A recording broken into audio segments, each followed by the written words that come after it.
This video will show you how to use the Smeg Hobs. The Smeg Hobs can be turned on using the power button. Simply touch and hold to activate. The touchscreen is light activated rather than by pressure or heat, so ensure to lay your finger onto the screen rather than press. Depending on your model, you will have key controls or slider controls. For slider controls, firstly select the zone. Then slide your finger up the control to select your level of heat. There's a supplementary power feature allowing full power cooking for 10 minutes. Slide your finger down the control to reduce the heat. Whilst each zone can be controlled individually, it's possible to merge cooking zones to allow a single zone to have the same power level. This allows you to utilise the whole space, perfect for large pans and even induction-friendly baking trays, perfect for making homemade gravy. This is called the bridge function. To activate, simultaneously press the 2 bars of the zones you wish to join. The bridge symbol will light up.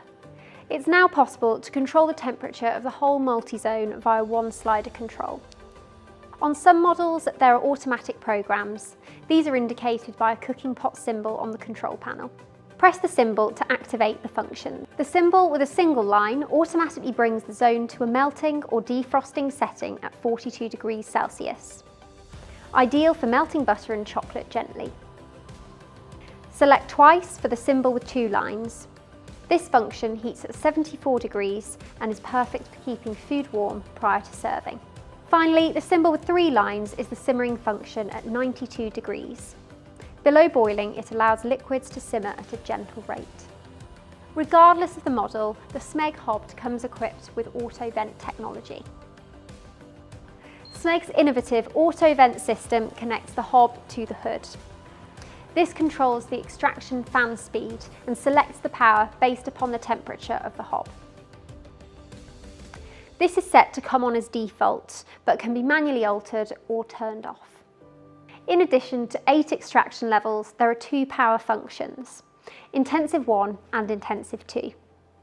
These can be manually selected and run for 10 minutes and 5 minutes retrospectively before returning to the previous fan speed. After use, wipe down with a soft, damp cloth. Polish with a dry microfiber cloth. If you found this useful, please like the video, and if you'd like to see more, please subscribe to our channel.